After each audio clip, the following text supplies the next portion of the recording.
আমি আপনাদের সামনে এখন অত্যন্ত চমৎকার এবং অত্যন্ত গুরুত্বপূর্ণ খুবই গুরুত্বপূর্ণ মেডিসিন নিয়ে আলোচনা করব, মানে গুরুত্বপূর্ণ সিমটম নিয়ে আলোচনা করব। সেই সিমটমটা হচ্ছে যে হোমিওপ্যাথিতে কোন কোন মেডিসিনে মানে একদম এলোমেলো পছন্দ করে না, মানে বাঁকাচোরা থাকা, এলোমেলো একদম অপছন্দ করে, সেই সব বিষয়গুলো নিয়ে আমি আলোচনা করব। তো যদি আমরা এই বিষয় নিয়ে আলোচনা করতে যাই, হ্যাঁ, যেটাকে আমরা ওসিডি বলতে পারি, অবসেসিভ কম্পালসিভ ডিসঅর্ডার। তো খুঁতখুঁতে স্বভাবের, প্রত্যেকটা মানুষের ভিতরে কিন্তু একটা নিখুঁত স্বভাব থাকে, কারো কম কারো বেশি, প্রত্যেকটা মানুষের বললে ভুল হবে। তো কারো কারো ক্ষেত্রে এই জিনিসগুলো থাকে, মানে খুঁতখুঁতে বা স্বভাব, যেটা মানে খুবই খুঁতখুঁতে, মানে প্রচণ্ড খুঁতখুঁতে স্বভাবের। তো সেটাকে কি বলে? OCD, obsessive compulsive disorder. এটাকে আমরা যদি যে মেডিসিনগুলো নিয়ে আলোচনা করব, কয়েকটা মেডিসিনই আছে, আমি একটা একটা করে আলোচনা করতেছি আপনাদের জন্য। এই ম্যাটেরিয়ামেটিকার এই যে আলোচনাটা, এটা একটা অত্যন্ত গুরুত্বপূর্ণ আলোচনা হবে, যারা নতুন পুরাতন সবার জন্য কাজে আসবে। আর্সেনিক অ্যালবাম, প্রথমে আমরা যেটা বলবো আর্সেনিক অ্যালবাম, প্রধান মেডিসিন যেটা। আর্সেনিক অ্যালবাম কিন্তু এমন একটা মেডিসিন যেটা আপনার ক্যালেন্ডারটা একটু বাঁকা আছে সেটাও সে সহ্য করতে পারবে না। ক্যালেন্ডারটা একটু কেন বাঁকা, বা বিছানার চাদর, স্ট্রেপ করা যে বিছানার চাদরগুলো, সেগুলো বিছানো আছে, হয়তোবা সে একটু বাঁকা থাকলো, সেটা সে পছন্দ করতে পারবে না, সেটাকে সে সোজা না করা পর্যন্ত তার ভালো লাগবে না। সে রুমে ঢোকার পরে, রুম মোছা আছে, আপনার কাজের লোক মুছে রাখছে, তারপরেও সে ঢুকে যখন বসবে, চেয়ারটাতে বসবে, তখন সে ফু দিয়ে বসবে, কিংবা পাশাপাশি পরিষ্কার করে নিয়ে বসবে। এটা মানে অবসেসিভ কম্পালসিভ ডিসঅর্ডারের ভিতরে কিন্তু পড়ে। কিন্তু বাট এটা, যে সিমটমগুলো আমি এখন আলোচনা করতেছি, সেই সিমটমগুলো হলো এরকম যে কোন কোন সিমটমে একদম সোজা লাইন বরাবর পছন্দ করে, একদম স্ট্রেট লাইন পছন্দ করে, সেই মেডিসিনগুলো। এক নম্বরে আসে আর্সেনিক অ্যালবাম।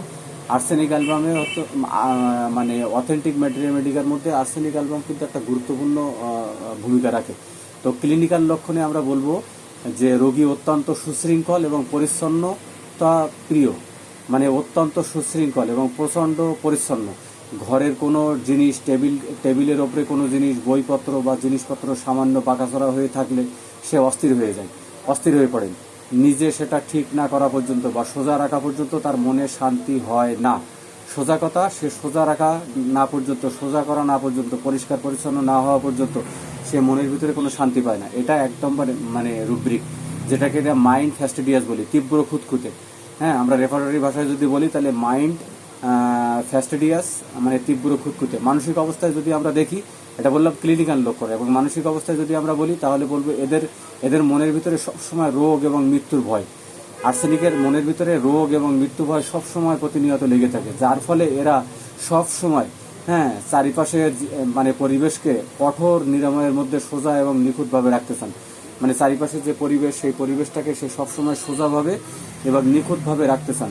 কেন রাখতে চান? কারণ তার ভিতরে একটা মৃত্যু ভয় কাজ করে, যার ফলে সে সবসময় সোজা এবং চারিপাশের পরিবেশকে সবসময় কঠোর এবং নিরাময়ভাবে সোজা হয়ে রাখতে চান। এটা আমরা পাবো। এরপরে আমরা আসবো, সেটা হলো কি? কার্সিনোসিন। আমি কিন্তু এখন সোজা সড়ক স্টেটের কথাগুলো বলতেছি, অন্য কথাগুলো বলবো না। কার্সিনোসিনের ক্লিনিক্যাল লক্ষণে আমরা পাবো এরা আর্সেনিকের মতো চরম খুঁতখুঁতে স্বভাবের না, তবে এদের ভিতরে মানে পড়ার টেবিল বা কাপড় চোপড় বা ঘরের আসবাবপত্র, হ্যাঁ, সামান্যতম বাঁকা বা এলোমেলো থাকা বা এরা সহ্য করতে পারেন না। মানে আর্সেনিকের কাছাকাছি আর কি। সব কিছু একটা নির্দিষ্ট সরলরেখা বা অর্ডারে থাকা এদের মানসিক তৃপ্তি দেয়। ভালো করে বোঝার চেষ্টা করেন। আর্সেনিকের যেরকম যে লক্ষণগুলো ছিল, এখানেও সেম লক্ষণ আছে। খুঁতখুঁতে স্বভাবের, সোজা থাকবে, টেবিল পরিষ্কার থাকবে, আসবাবপত্র সোজা থাকবে, বাঁকাচোরা এলোমেলো এগুলোতে পছন্দ করবে না। কিন্তু এখানে একটা কথা যোগ হয়েছে, সেটা হলো সে সব কিছু নির্দিষ্ট এবং সরলরেখা, হ্যাঁ, বা অর্ডারে থাকা এদের মানসিক তৃপ্তি দেয়। যদি এইভাবে থাকে, যদি পরিষ্কার পরিচ্ছন্ন এবং সোজা এলোমেলো না থাকে, বা একটা স্টেপ বাই স্টেপ সাজানো থাকে, তাহলে তার ভিতরে একটা মানসিক তৃপ্তি দেখা যায়। এটা হলো ক্লিনিক্যাল সিমটম, মানে কার্সিনোসিনের। আর একটা হলো মানসিক অবস্থায় যদি আমরা দেখি, ছোটবেলা থেকেই অতিরিক্ত কড়া শাসনে বড় হওয়া।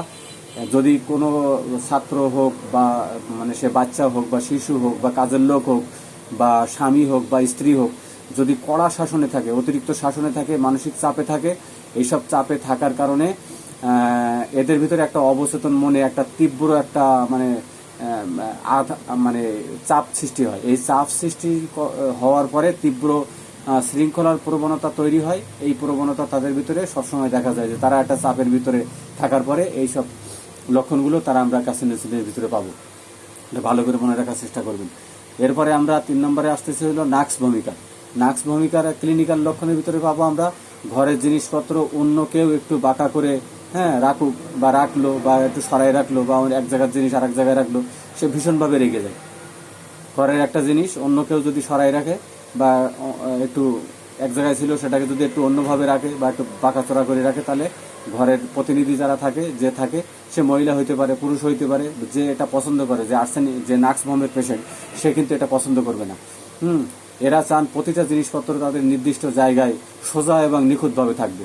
ভালো করে কথাটা মনে করবেন, নাক্স ভমের এরা নাক্স ভমের পেশেন্ট চাইবে যে প্রতিটা জিনিসপত্র ভালো করে খুব সোজাভাবে এবং নিখুঁতভাবে থাকবে, কোনো রকম এলোমেলো থাকবে না, এটা সে পছন্দ করবে। মানসিক স্টেটে নাক্স ভমের বলতে পারবো যে মানসিক অবস্থা, কর্মক্ষমতা এবং মানসিক ভারসাম্য লোডের কারণে এদের মানে সহনশীলতা কম থাকে। এদের কি থাকে, কর্মব্যস্ততা, মানসিক ওভারলোড, মানে কাজের ওভারলোড, মানসিক ওভারলোড হতে পারে বা পড়ালেখার চাপ হইতে পারে বা ব্যবসা বাণিজ্যের চাপ হইতে পারে। বা এই যে চাপগুলো আস্তে আস্তে নিতে নিতে মানে সহনশীলতা তার ভিতরে কমে আসে, মানে সে সহনশীলতা এই চাপগুলো সে নিতে পারে না, সে চাপগুলো সে আস্তে আস্তে বহন করার ক্ষমতা হারায়। ফলে সামান্য অব্যবস্থাপনা এবং কোনো জিনিসের বাঁকা অবস্থান এদের মানসিক ভারসাম্য নষ্ট করে। ভালো করে বুঝেন, এই অবস্থায় মানে অতিরিক্ত চাপ নেওয়ার কারণে বা অতিরিক্ত মানসিক কাজ করার কারণে বা ব্যবসার কারণে বা যা সারা অধিক সময় পড়ালেখা করার কারণে তারা যে এই স্টেটে পরিণত হয়, তখন তারা কি করে, তখন তারা এই মানে সামান্য জিনিস এলোমেলো থাকবে বা জিনিসপত্র আঁকাবাঁকা থাকবে এই অবস্থান তারা মেনে নিতে পারে না এবং তাদের তখন কষ্ট হয়। এটা মেনে নিতে তাদের কষ্ট হয়, মানে খুব কষ্ট হয়। এটা ভালো করে মনে রাখবেন। সিভিলিনাম মেডিসিনের ক্ষেত্রে আমরা যদি দেখি ক্লিনিক্যাল লক্ষণ, এদের মধ্যে এই ধরনের বাধ্যবাধকতা মানে মানে কাজ করে। অন্যান্য মেডিসিনগুলো যে নিয়ে যে আমি আলোচনা করছি এটার ভিতরেও কিন্তু সেরকম কিছু বাধ্যবাধকতা লক্ষণ তার ভিতরেও কাজ করে। জিনিসপত্র সোজা রাখা, বারবার হাত ধোয়া, একই জিনিস নিখুঁতভাবে করা, একই কাজ নিখুঁতভাবে বারবার করার ক্ষেত্রে তাদের এত অত্যন্ত জেদি হয়ে ওঠে। তারা মানে বারবার চেক করে, বারবার হাত ধোয়, বিশেষ করে হাত ধোয়ার প্রবণতার ভিতরে বেশি থাকে। এই জিনিসগুলো আমরা পাবো সিভিলিনামের সাথে মিলিয়ে আমরা যে ওই যে যেটা বলতেছিলাম আমরা যে খুঁতখুঁতে স্বভাবে, মানে তার জিনিসপত্র সোজা রাখে, কোন কোন মেডিসিনে জিনিসপত্র সোজা করে রাখতে চাই সেটা আমরা ম্যাটেরিয়ামেডিকার আলোচনা এই মানে কি বলে ম্যাটেরিয়ামেডিকার মানে আলোচনার ভিতরে আমরা আলোচনা করলাম যে কোন কোন মেডিসিন এখানে আমরা পাচ্ছি। আর রুব্রিক হিসাবে যদি আমরা দেখতে চাই মানে রুব্রিক মাইন্ড ফ্যাস্টিডিয়াস, এখানে আর্সেনিক অ্যালবাম একদম প্রথম গ্রেডে পাবো, ফার্স্ট গ্রেডে। আর ক্রস রেফারেন্সে যদি আমরা দেখি মাইন্ড রেস্টলেসনেস, তারপরে যদি আমরা দেখি এখানে সামান্য বিষয় নিয়ে তার অস্থিরতা থাকবে, সামান্য বিষয় নিয়ে তার ভিতরে একটা টেন্ডেন্সি এইগুলো থাকবে, এগুলো আমরা পাবো। আর এইসব জিনিসগুলো যদি আমরা মনে রাখতে পারি যে কোন কোন মেডিসিন আর্সেনিক মানে জিনিসপত্র এলোমেলো পছন্দ করে না, কোন কোন মেডিসিন তাহলে বললাম আর্সেনিক অ্যালবাম, কার্সিনোসিন, নাক্স ভম এবং সিভিলিনাম। এইসব মেডিসিনগুলো যদি আমরা মনে রাখতে পারি তাহলে আমাদের এই প্র্যাকটিক্যাল লাইফে প্র্যাকটিক্যাল রোগীর চিত্র যখন সামনে আসবে তখন আমরা খুব দ্রুত ওষুধ সিলেকশন করতে পারবো এবং দ্রুত আমরা মানে মেডিসিনের জিস্টে পৌঁছাইতে পারবো এবং সঠিক ওষুধ নির্বাচন করতে পারবো। যে উপলব্ধি যেটাকে বলি সেই উপলব্ধিটা আমরা পাবো এখানে। তা হোমিওপ্যাথি আসলে ভিউইং দ্য কোর অফ হোমিওপ্যাথির মূল দর্শনকে এখানে তুলে আনা, মূল দার্শনিকভাবে চিন্তা করা, ওপেনিং দ্য থার্ড আই, মানে থার্ড আই দিয়ে চিন্তা করা, মানে আপনার চিন্তা শক্তিকে প্রখর করতে হবে হোমিওপ্যাথি ওষুধ সিলেকশন করার জন্য। যদি এইভাবে যদি চিকিৎসা করতে পারেন তাহলে ক্লাসিক্যাল ওয়েতে সুন্দর চিকিৎসা, সুন্দর ট্রিটমেন্ট আপনি করতে পারবেন। তো treat the patient not the disease, এই ফর্মুলায় আমি চিকিৎসা করতে পারবেন এবং সঠিক ওষুধ নির্বাচন করতে পারবেন। আমি অত্যন্ত গুরুত্বপূর্ণ কথা বললাম যে আপনারা যারা আমার এই সাথে আছেন, ধন্যবাদ তাদেরকে অশেষ ধন্যবাদ আমার সাথে থাকার জন্য।